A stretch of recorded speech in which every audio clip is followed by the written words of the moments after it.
अस्सलाम वालेकुम। प्रोग्राम दो राय के साथ मैं हूं असदरीम खान और मेरा साथ देंगे इफ्तिखार शराजी। बात करेंगे सदर पाकिस्तान के कुछ दिलचस्प बयानात के मुतालिक।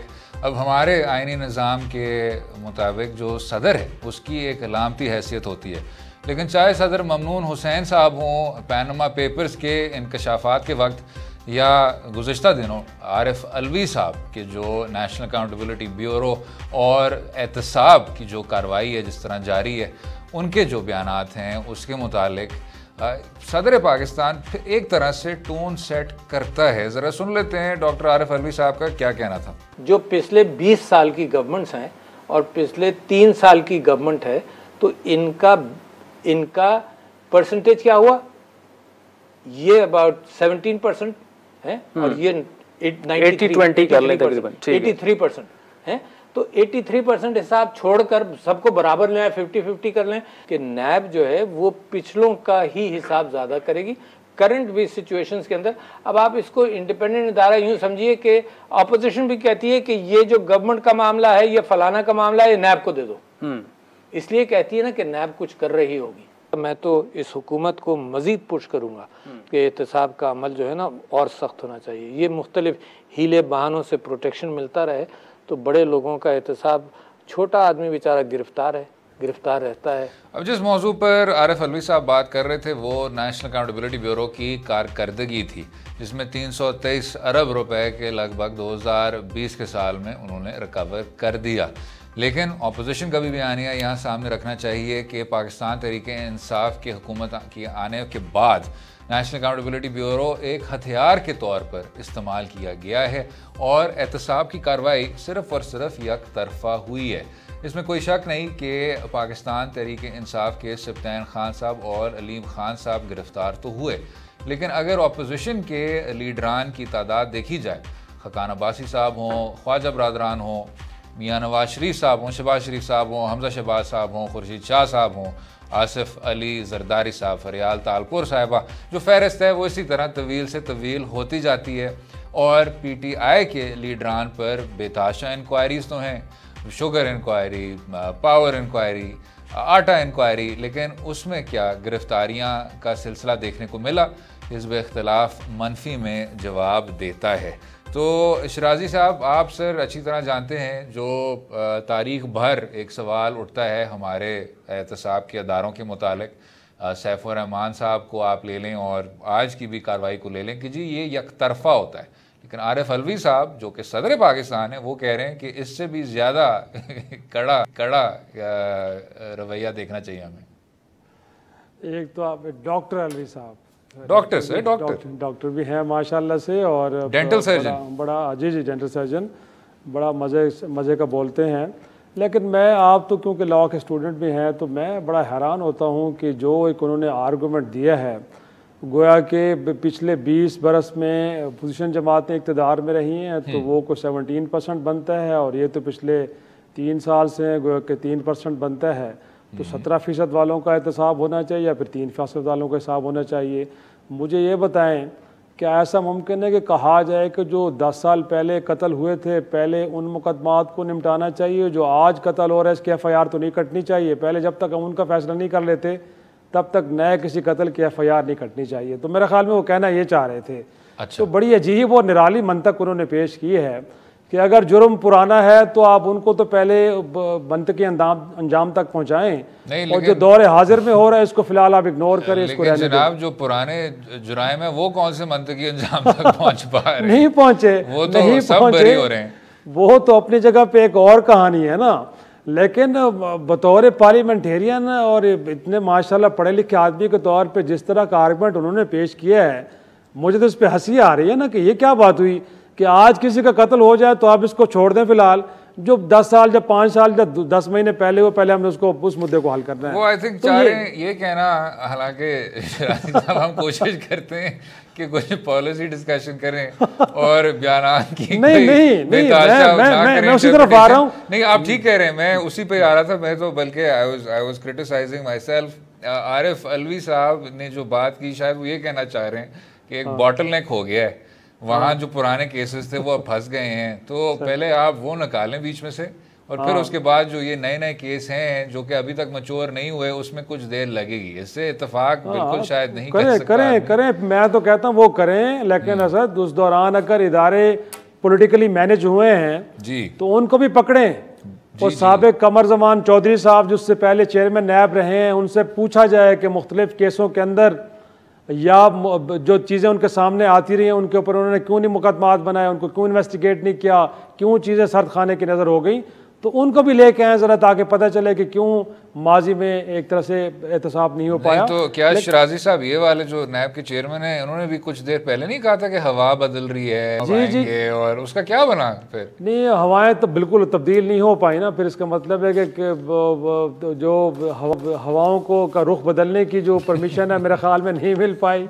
हम तो यही कहेंगे ना शिराजी साहब खला से मिलती है खला से हवाएं वो फिर मौसमी हालात कुछ इस तरह बने कि हवाएं जिस तरफ वो चलाना चाह रहे थे उस तरफ हवाओं का रुख नहीं हो पाया, बल्कि वो जो आंधियां कहीं और से चली उन्होंने हवाओं को किसी और तरफ धकेल दिया। तो मेरा ख्याल में अगरचे वो कह रहे थे कि अब हम नज़र आएगा कि हम किसी एक जमात के साथ रियायत नहीं कर रहे और सबको एक ही आंख से देख रहे हैं। और अब भी जब उनकी कुछ स्टेटमेंट आती है, जब भी एग्जीक्यूटिव बोर्ड का इजलास होता है, उसके बाद जब भी वो कुछ अप्रूवल्स देते हैं इंक्वायरीज़ की या मुकदमात दर्ज करने की, रेफरेंस दायर करने की, हमेशा उनका ये साथ में ये भी जुमले 4-6 होते हैं कि पॉलिटिकल विक्टिमाइजेशन पे इदारा यकीन नहीं रखता, ये बड़ा मेरिट के ऊपर चीज़ों को देख रहा है और इनकी कोई पॉलिटिकल एम्बिशंस नहीं है या कम अज़ कम ये कोई किसी को फेवर नहीं कर रहे। तो मेरा ख्याल में कहने के हद तक तो ज़रूर है, लेकिन हम कहाँ लेके जाएँ? अपोजिशन के तो हम कह सकते हैं ना असद कि वो तो इसीलिए कहेंगे कि शायद उनके ऊपर मुकदमात बने हैं या पुराने मुकदमात थे आज एक्टिव हो गए हैं। लेकिन अदालतों के रिमार्क्स को कहाँ के लेके जाऊँ मैं? जो सियासी जमातें तो नहीं है ना, जजेस को सियासी तो नहीं होते ना। अगर उनके सामने कुछ फैक्ट्स जाते हैं और वो डॉट्स को कनेक्ट करते हैं और उनको लगता है कि ये इदारा पॉलिटिकल विक्टिमाइजेशन के लिए इस्तेमाल हो रहा है या उनको लगता है कि कुछ मखसूस मामलात में तो ये बड़ा एग्रेसिवली आगे बढ़ रहा है और कुछ दीगर मामलात के ऊपर इस इदारे के लोगों ने आंखें बंद की हुई हैं, तो उनके आर्गूमेंट्स को मैं कहाँ लेके जाऊँ? तो मेरा ख्याल है आरिफ अलवी साहब को भी सुनना चाहिए। दूसरा वो जो फरमा रहे थे कि मैं हुकूमत वक्त से कहता हूँ कि और कड़ा एहतसाब होना चाहिए। भाई हुकूमत वक्त ने नहीं करना, ये नैब के इदारे ने करना है और अगर इसको और कड़ा बनाना है तो उसके लिए कानून साजी होनी चाहिए। अलवी साहब आप पार्लियामेंटेरियन हैं, आप तो एक पार्लिमानी प्रोसेस के थ्रू आए हैं, इस पार्लिमान का हिस्सा बने हैं और आज अब फेडरेशन की अलामत है बतौर प्रेसिडेंट। तो ये चीज़ें हुकूमत ने थोड़ी करनी होती हैं। डिक्टेटरशिप थोड़ी है कि किसी एक एडमिनिस्ट्रेटर ने कह देना कि जी कानून आज ये थे कल ये कर दिए जाएं।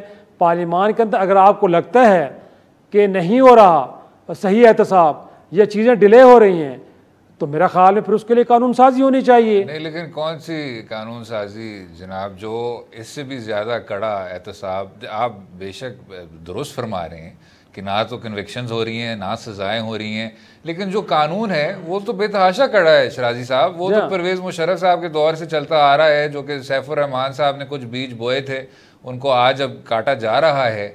आप देखें इसमें चेयरमैन नैब की एक with stroke of the pen सर कलम के जरिए ही आपको गिरफ्तार करवा सकते हैं।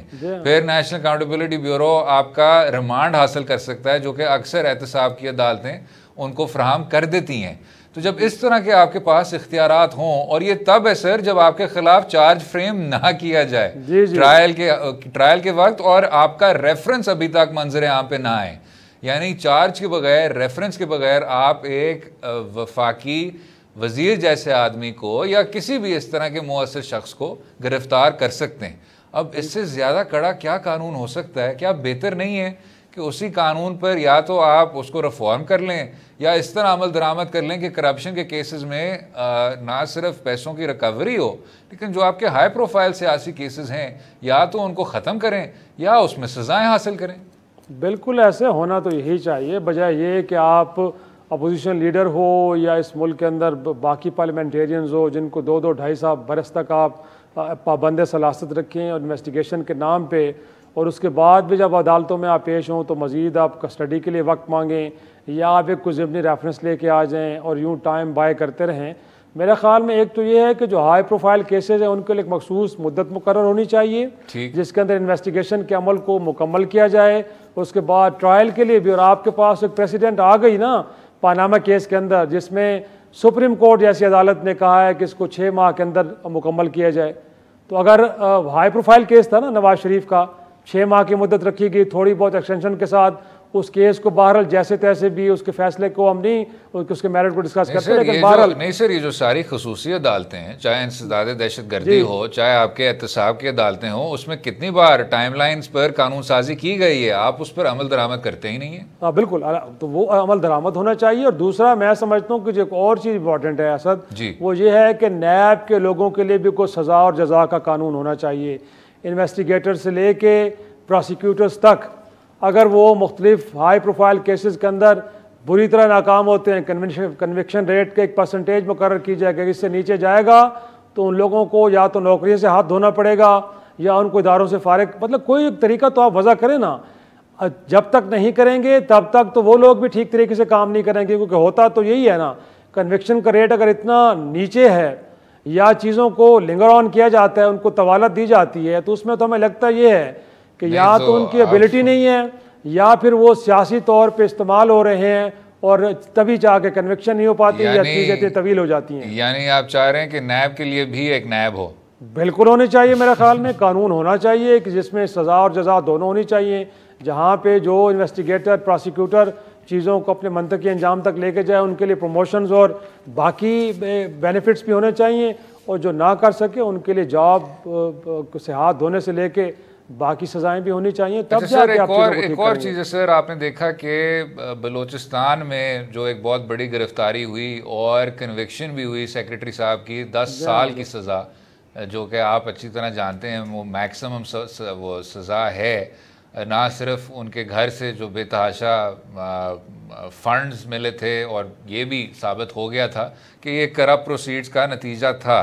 तो सर सवाल ये उठता है कि जब बलूचिस्तान में आपके हाई प्रोफाइल केसेस मंतकी अंजाम तक पहुंच जाते हैं, तो बाकी 3 सूबों में क्या कुछ मुख्तलिफ किया जा रहा है? कि सिंध में जितने भी फेक अकाउंट्स केसेस हैं, एक जानब या तो प्ली बार्गन्स हो रही हैं या जरदारी साहब के अपने केस में मुख्तलिफ किस्म के डिलेज हो रहे हैं, उनके वजूहत भी मुख्तलिफ किस्म के होते हैं। खैबर पख्तूनख्वा में आपने देखा यही हुकूमत, PTI की हुकूमत ने अपने एहतसाब ब्यूरो के साथ क्या किया, किस तरह उसको ताले लगाए। और फिर आपके पास पंजाब सूबा है सर, जहाँ इतना बड़ा एक शुगर स्कैम पकड़ा गया है, लेकिन उस पर भी FIA अब पूरी तौर पर गोस्लो कर रही है। तो इंसाफ सर सिर्फ बलूचिस्तान तक महदूद नहीं? बिल्कुल बिल्कुल आप ठीक कह रहे हैं कि शायद छोटे सूबे के मामला तो कहीं मंतकी अंजाम तक बड़े जल्दी पहुँच जाते हैं, लेकिन बड़े सूबों के अंदर सूरत हाल यकसर मुख्तलिफ है। इसमें मुझे लगता है कि एक तो जो बात बार बार नैब के किरदार के हवाले से उठाई जाती है, उसमें कुछ ना कुछ तो बहरहाल सदाकत है कि जहाँ उसमें हम कह सकते हैं कि जो सुप्रीम कोर्ट की एक रिमार्क्स हैं, जजमेंट के भी हिस्से हैं कि कहीं ना कहीं लगता है कि इदारा पॉलिटिकल विक्टिमाइजेशन सलमान रफीक साहब के फैसले में जी बिल्कुल बिल्कुल बिल्कुल उसमें लगता है कि पॉलिटिकल विक्टिमाइजेशन के लिए इदारा इस्तेमाल हो रहा है। एक तो ये वजह है। दूसरी मुझे लगता है कि जो हेल्थ ग्राउंड्स के ऊपर लोगों को ज़मानतें मिल जाती हैं और लंबी लंबी तारीखें पड़ती हैं, ये भी होता है कि अदालती प्रोसेस बड़ा एक डिले वे में चलता है और चीज़ें फिर एक मुकर्ररा वक्त के अंदर एड्रेस नहीं हो पाती। तीसरी बात यह है कि मुझे लगता है कि जहाँ पे नैब के इन्वेस्टिगेटर्स प्रोसिक्यूटर्स की एबिलिटी के ऊपर हम सवाल उठाते हैं, वहीं पे माजी में बहुत सारी सियासी बुनियादों पे तकर्रियाँ इस इदारे में की गई थी, तो कहीं ना कहीं ये लोग इन सियासतदानों के साथ जुड़े होते हैं और वो जो डिलेइंग टैक्टिक्स का फार्मूला है ना, वो अपना असर दिखाता है और चीज़ें फिर बनते के अंजाम तक नहीं पहुंच पाती। तो मेरी दानिश में तो ये 3-4 फैक्टर्स बड़े इंपॉर्टेंट हैं जिनको हम लेके कह सकते हैं कि शायद बड़े सूबों में और बिलखुसूस जो हाई प्रोफाइल केसेस हैं वहाँ पे चीज़ें टाइमली एड्रेस नहीं हो पाती। बिल्कुल ठीक। वक्फा लेंगे, वक्फे के बाद शहर में बात करेंगे जो एक इंक्रोचमेंट ड्राइव जारी है और उसमें अदालत उज़्मा का भी किरदार है। स्टे विद अस।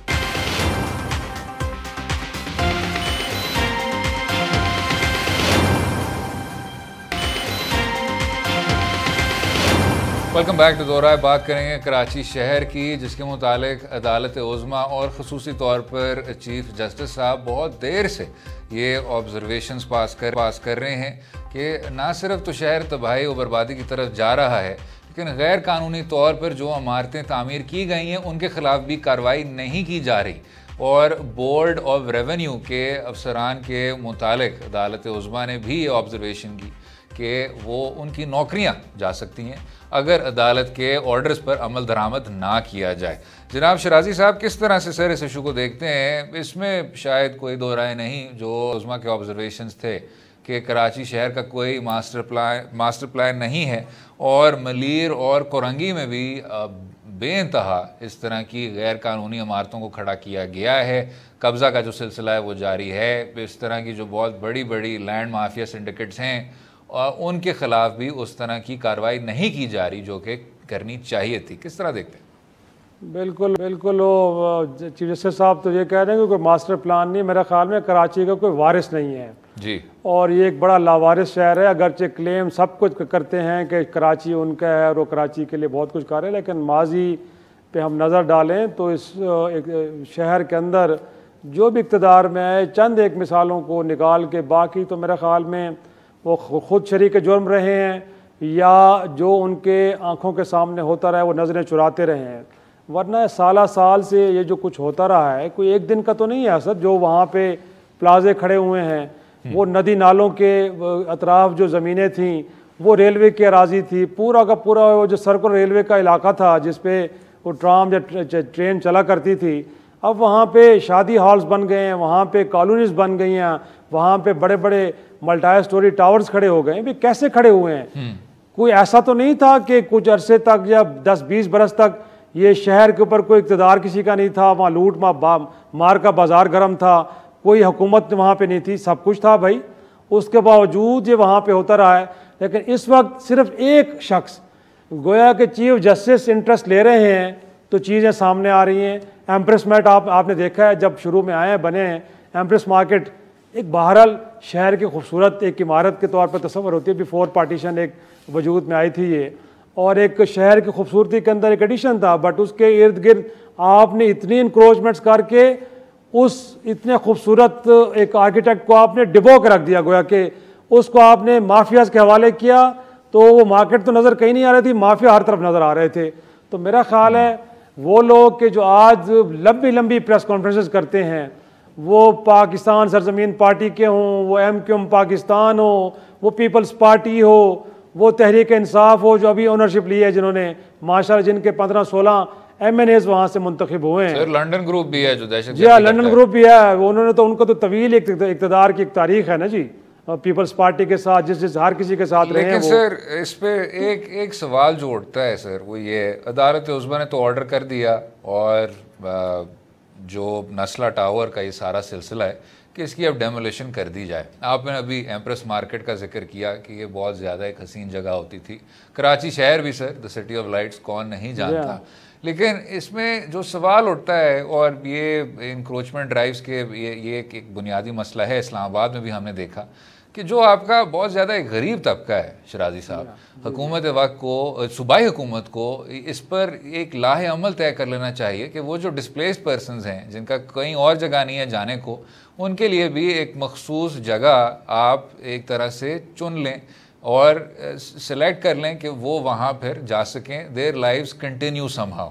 क्योंकि जो एक सिलसिला देखने को मिल रहा है वो ये है कि आप अगर बेतहाशा मुअस्सर हों, यानी बिलावल हाउस के बाहर दीवारें आप खड़ी कर देंगे, बहरिया टाउन कराची मलिया डेवलपमेंट अथॉरिटी के साथ बिल्कुल ही फॉर फ्यू पेनीज इतनी ज़्यादा ज़मीन पर काबिज हो जाएगा और रावनवार जैसे पुलिस अफसरान के ज़रिए लोगों को एवेक्ट करेगा, बेयारो मददगार किसानों को एवेक्ट करेगा, उनका क्या बनेगा सर? तो इसमें एक बैलेंस होना चाहिए और जो आपके ज़्यादा से ज़्यादा मुअस्सर किस्म की एक लैंड माफियाज हैं उनके ख़िलाफ़ भी कार्रवाई बहुत ज़्यादा अहम है। बिल्कुल बिल्कुल, ये तो खैर इसमें अगेन प्रोग्राम के नाम से हट के दो राय नहीं हो सकती। बिल्कुल ऐसा ही है कि जहाँ पे बड़े बड़े ताकतवर हाउसिंग सोसाइटीज़ के मालिक विदाउट अप्रूवल अपने प्रोजेक्ट शुरू कर देते हैं, या वो सरकारी ज़मीनें हों या बाकी ज़मीनों के ऊपर वो बड़ी बड़ी हाउसिंग सोसाइटीज़ खड़ी कर देते हैं, वहाँ तो खामोशी इख्तियार कर ली जाती है। लेकिन जहाँ कच्ची वादियों में गरीब लोग रह रहे होते हैं वहाँ पे आपका सबसे ज़्यादा बस चलता है कि आप उनको उठा के कहीं फेंक दें। तो ये हरगिज़ नहीं होना चाहिए। यकीनी तौर पे दुनिया के हर आपके ख़ित्ते के अंदर कहीं आपको जहाँ बड़े बड़े बुलंद बारा इमारतें हैं वहाँ पे स्लम्स भी नज़र आएंगे, बट उनको आपने लीगल करना है और कोई एक जगह तो बहरहाल देनी है। और शहर इस्लामाबाद की हम बात करें, बिल्कुल यहाँ पे भी कई कच्ची बस्ती हैं और माजी में हमने देखा है कि तमाम हुकूमतों को इस बात का इदराक है और इस बात पे मुत्तफिक हैं कि ये कच्ची आबादियाँ हैं जहाँ पे कोई रहने वाले लोगों की कोई डॉक्यूमेंटेशन नहीं होती, कहाँ से आ रहे हैं, कहाँ से जा रहे हैं। वो जराइम की बाज़ आमाजगाहें भी बन जाते हैं और ख़्याल होता है कि इनको कहीं एक जगह पे मुंतकिल कर दिया जाए जहाँ पे इनको डॉक्यूमेंट भी किया जाए वहाँ पे रहने वाले लोगों को। लेकिन बाद में पता नहीं क्या हो जाता है कि चीज़ों को बेहतरीन अंदाज में एड्रेस करने की जो कोशिशें हैं वो कहीं पीछे चली जाती हैं और तरजीहात में कुछ और चीज़ें आ जाती हैं। तो मेरे ख़्याल में जब आप उनको डिसमेंटल कर रहे हैं इस तरह की आबादियों को, तो फिर चाहिए कि उनको बेहतर अंदाज में कहीं आप आबाद भी करें। इस्लामाबाद में कहीं एक आध माजी में कोशिश हुई थी, लेकिन फिर अगेन जैसे मैंने कहा कि उसको तर्क कर दिया गया, तो ये नहीं होना चाहिए। लेकिन ये बात बाहर अपनी जगह पे होनी चाहिए असद के, इस तरह की चीज़ें हरगिज़ नहीं हो सकती कि आप सरकारी ज़मीनों पे या नदी नालों को की ज़मीनों के साथ जो पड़ी जगह हैं आप उनके रुखों को मोड़ दें और वहाँ पे बड़े बड़े शादी हॉल्स और प्लाजे खड़े कर दें। दिस इज़ अनफेयर, ये नहीं होना चाहिए। इस तरह की चीज़ों को टॉलरेट करेंगे तो इसका मतलब तो ये है कि या तो आप इसके बराह रास्त बेनिफिशरी हैं या जो इनके बेनिफिट उठाने वाले हैं वो आपके उनके साथ कोई सियासी वाबस्तगी हैं या वो आपके रिश्तेदार हैं या आपके दोस्त हैं। इसके अलावा तो कोई वजह नहीं हो सकती। आप जहाँ बैठे हैं लाहौर में या इस्लामाबाद में, आप एक आम शहरी के तौर पे कहीं एक ईंट लगा के तो देखें ना, अगले लम्हे पे आपको लोग पकड़ने के लिए आ जाएंगे। तो ये कराची जैसा शहर कोई सांगड़ बदीन, ये कोई ऐसा दूर अफ्तादा इलाका थोड़ी है, ये कोई गोठगी थोड़ी है, ये कोई हम कह सकते हैं कि दूर अफ्तादे कोई सादकाबाद थोड़ी है कि जहाँ पे आप जाएंगे तो आपको पूछने वाला नहीं है। भाई सारे हुक्मरान उस शहर के अंदर बैठे हैं, उनकी आंखों के सामने हो रहा है, तो इसका मतलब है कि वो शरीक जुर्म है और उन्होंने इनको प्रोटेक्ट किया हुआ। चाइना कटिंग क्या मामला था, बाद में चीज़ें क्या निकली कि लोग जो बैठे थे इक़्तिदार में वो लोग फैसिलिटेट कर रहे थे और उसके अंदर वो बेनिफिट्स भी ले रहे थे। तो मैं समझता हूँ कि आज सुप्रीम कोर्ट जो कर रहा है असद, मैं आखिरी जुमला कहूँगा कि फिर इन प्लाजों को ना गिराएं, इनके जो फैसिलिटेटर्स हैं उनको भी एक्सपोज किया जाए, उनको भी सजाएं मिलनी चाहिए। ऐसे फिर नहीं होना चाहिए कि जो बिजनेसमैन जिनको ये फैसिलिटेशन दी गई उनकी तो मारते आप गिरा दें, बट जो फैसिलिटेट करने वाले थे वो बड़े आराम से चले जाएं। ये नहीं होना चाहिए, उनको भी पकड़ें आप। और बेहतर ये भी होगा जनाब कि आप ज़मीनी हकीकत को भी तब्दील करने की कोशिश करें। अदालत उज़्मा तब तक इन्वॉल्व होती रहेगी जब तक आपकी इलाकाई हुकूमतें उस तरह खुद मुख्तार नहीं हो पाएंगी। अब सिंध असम्बली ने कुछ कानून साजी के ज़रिए, सिंध लोकल गवर्नमेंट्स एक्ट के ज़रिए तमाम इख्तियारात सूबाई हुकूमत को तो मुंतकिल कर दिए हैं, लेकिन जब तक आप लोकल गवर्नमेंट तक इस चीज़ को डिवॉल्व नहीं करेंगे तो यही चलता रहेगा सर। ना तो वो नॉलेज होगी, ना तो वो कैपेसिटी होगी कि आप इस तरह के लोगों को टेक ऑन कर सकें। और जिस तरह आपने कहा शराजी साहब, वो लावारिस होने का, कि लोकल गवर्नमेंट्स ही आपको सबसे अच्छी तरह बता सकती हैं, सबसे अच्छी तरह इस तरह के मसाइल की डायग्नोसिस कर सकती हैं और उनका हल निकाल सकती हैं। उसके बग़ैर अदालत उज़्मा और इसी तरह वफाक के ज़रिए जो बार बार तहरीक इंसाफ धमकियाँ दे रही होती है, हम 18वीं तरमीम को रोल बैक करेंगे, उस तरह के बेबुनियाद ऐसी वो अफवाहों को भी इनकरेज करना, ये हल नहीं है। हल सिर्फ इलाकाई हुकूमतों का है। वक्फ़ा लेंगे, वक्फ़े के बाद बात पंजाब बजट की। स्टे विद अस।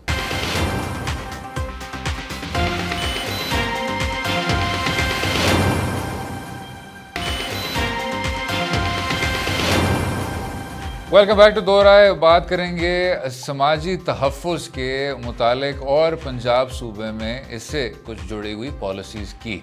अब समाजी तहफ़्फ़ुज़ के हवाले से कई अदारे काम तो कर रहे हैं, लेकिन उनकी कारकर्दगी पर कई सवालात उठाए गए हैं।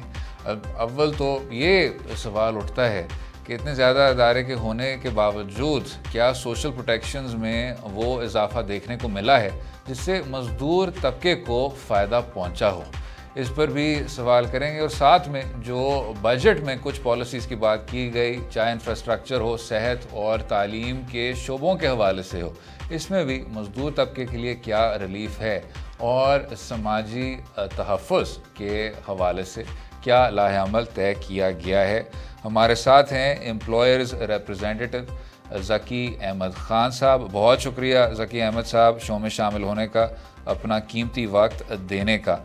और काशिफ सईद साहब जो कि डायरेक्टर पॉलिसी हैं पंजाब सोशल प्रोटेक्शन अथॉरिटी के। बहुत शुक्रिया शो में शामिल होने का। काशिफ साहब, अगर आपसे आगाज़ करें सर, सबसे पहले तो ये बताइएगा कि समाजी तहफ़्फ़ुज़ को सामने रखते हुए क्या कुछ मुख्तलिफ किया जा रहा है, और क्या इसमें कोई डिलीवरेबल्स को भी तस्वर किया गया कि ये हमारे नताइज होंगे जो कि हम हासिल करने को जा रहे हैं?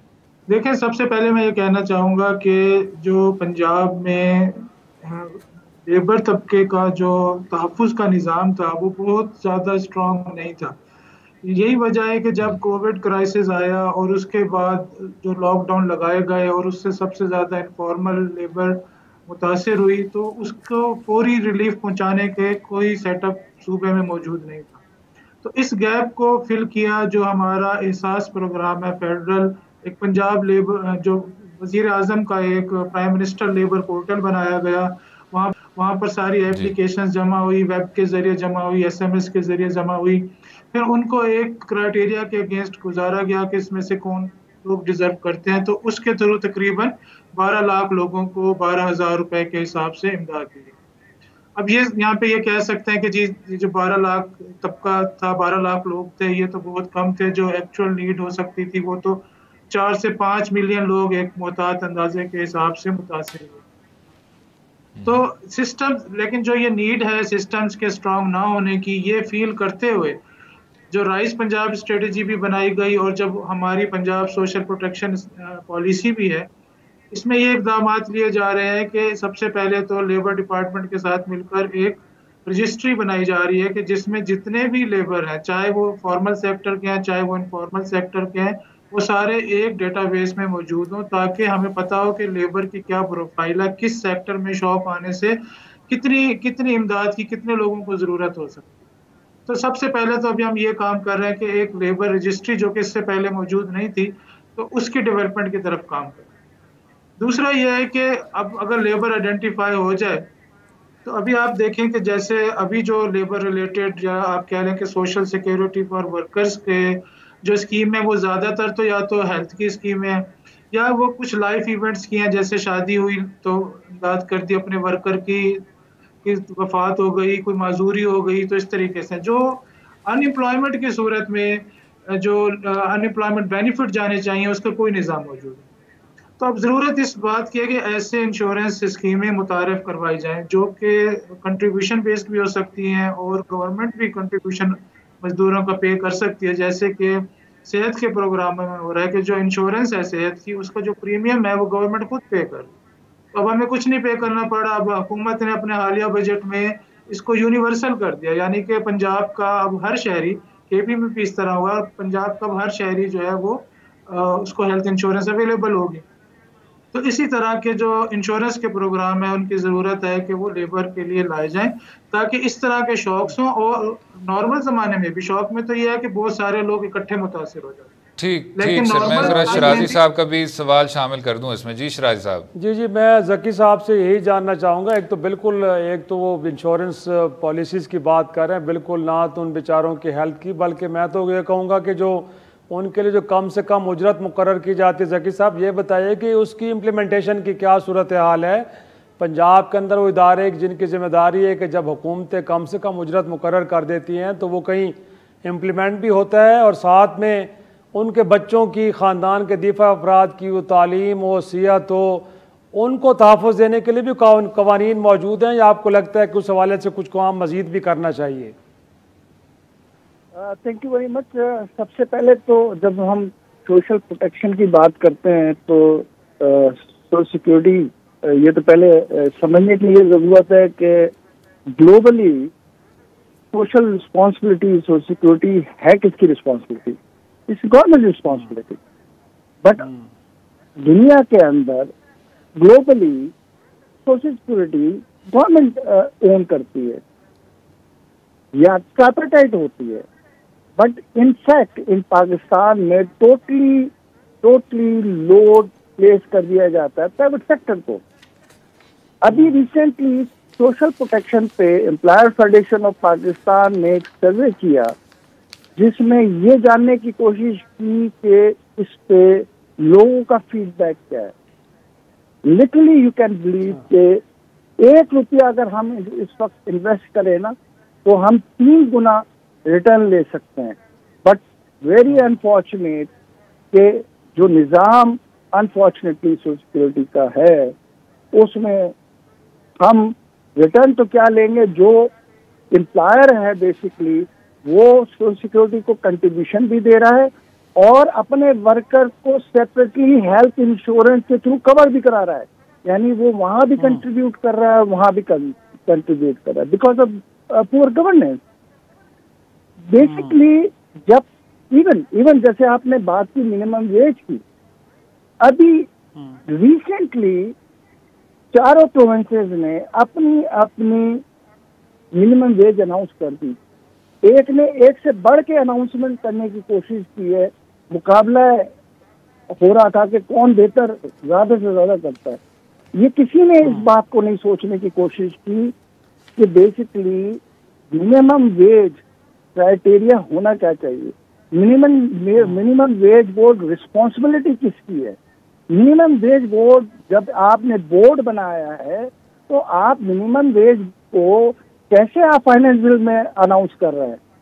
वेरी अनफॉर्चुनेट, जबकि सुप्रीम कोर्ट में 90s का बड़ा क्लियर डिसीजन है, बट अनफॉर्चुनेटली हर साल आप बोर्ड से कंसल्टेशन भी कराते हैं ट्राइपार्टाइट और फाइनेंस बिल में मुकाबला भी करते हैं कि कौन ज्यादा अनाउंस करता है। मिनिमम वेज बोर्ड ने अपनी समरियां भी भेजी हुई है चीफ मिनिस्टर को और उसके बावजूद चीफ मिनिस्टर अपनी मर्जी की अनाउंसमेंट भी कर रहा है। कोई कंसेंसस नहीं है प्रोविंसेस में कि आप मुझे बताइए जो ट्रांस प्रोविंशियल कंपनीज हैं वो कैसे अपने आप को जस्टिफाई करेंगी कि सिंध के अंदर वो देगी 25,000 रुपए, बलूचिस्तान में देगी 21,000 रुपए, पंजाब में देगी 20,000 रुपए और बाकी सूबों में मुख्तलिफ देगी। ये बेसिकली ये सबसे बड़ा फ्लॉ है, ये सबसे बड़ी प्रॉब्लम है। क्या हमने आज तक कभी सोचा कि इनफॉर्मल सेक्टर को कैसे कवर किया जाए? एग्रीकल्चर और इनफॉर्मल सेक्टर को कभी हमने कवर करने की कोशिश की? Never ever. हम सिर्फ और सिर्फ एक दूसरे से भागने की दौड़ में लगे हुए हैं, किसी तरह से भी हम एक सूबे को नीचे दिखा दें, बट वर्कर की कौन सोच रहा है? मैं डिफरेंट बोर्ड्स में बैठता रहा हूँ, डिफरेंट बोर्ड्स में मैं अपने डिसेंटिंग नोट देता रहा हूँ, but very unfortunate federal tripartite committees में अपनी पॉइंट ऑफ व्यूज देता रहा हूँ, बट अनफॉर्चुनेट हम इसको सोचते नहीं है। वर्कर के साथ वर्कर खुद सिंसियर नहीं होता, एम्प्लॉयर पे सिर्फ और सिर्फ बर्डन डाले चले जा रहे हैं हम, और ये नहीं सोच रहे कि बेसिकली हम वर्कर्स को कैसे फैसिलिटेट कर सकते हैं। और हमारे पास बहुत सारे एवेन्यूज हैं जहाँ पे हम सपोर्ट कर सकते हैं।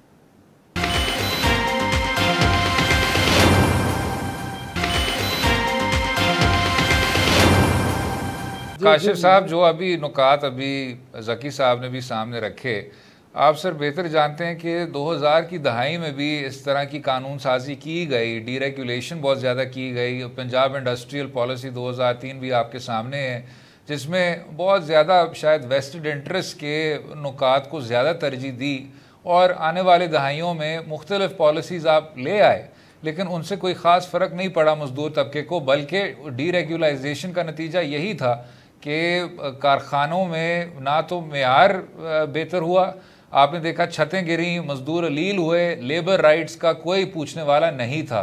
तो इसको अब क्या कुछ करना चाहिए कि वो जो बुनियादी हकूक़ हैं वो बहाल हो सकें और लेबर के हवाले से, मज़दूर तबके के हवाले से रेगुलेशन बेहतर की जाए?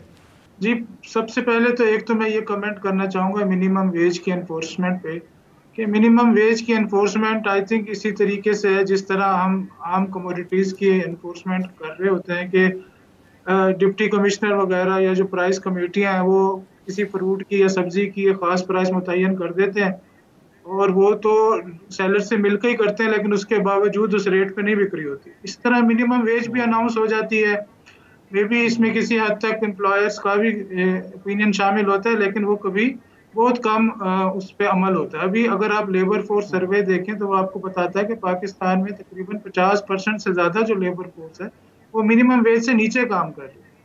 तो वो इस वजह से कि लेबर की जो डायनामिक्स हो रहे हैं और जो उनके एम्प्लॉयर्स का जो अपना बिजनेस ऑपरेशन का उनका मैकेनिज्म है वो हो रहा है, उनकी अपनी एक्सपेक्टेशंस प्रॉफिट्स की हो रहे हैं, और गवर्नमेंट की जो पॉलिटिकल नीड्स है मे बी वो हो रहे हैं। ठीक सर, हमारा जरा वक्त कम हो रहा है, अगर रेगुलेशन पर भी सर जवाब देना चाहें। जी, रेगुलेशंस के हवाले से ये कहना चाहूँगा कि इन्फोर्समेंट में देखें, हमारा जो जिस तरह के लेबर इंस्पेक्टर हैं उनका ये काम है कि वो जाके फैक्ट्रियों की इंस्पेक्शन करें और दूसरे बिजनेसेस की कमर्शियल यूनिट्स पर देखें कि क्या चीज़ वहाँ पे सेहत के भी हवाले से उनके जो वेज रिलेटेड है कॉन्ट्रैक्ट इन्फोर्समेंट के हवाले से हो रही है कि नहीं हो रही। लेकिन एक तो सबसे बड़ा मसला ये देखने में आता है कि जो नंबर ऑफ इस्टेब्लिशमेंट्स हैं और जो नंबर ऑफ लेबर इंस्पेक्टर्स हैं उसमें बहुत बड़ा डिस्कनेक्ट है। वो इस हिसाब से लेबर इंस्पेक्टर्स उनकी तादाद ही नहीं है कि वो जा सकें हर यूनिट का वो मुआयना करें। दूसरा ये है कि एक गठजोड़ भी हो जाता है कि जो एम्प्लॉयर है और जो लेबर इंस्पेक्टर है वो आपस में जो उनका मुक्का अगर हो जाता है तो वो चीज़ें रिपोर्ट ही नहीं करता जो उसको करनी चाहिए।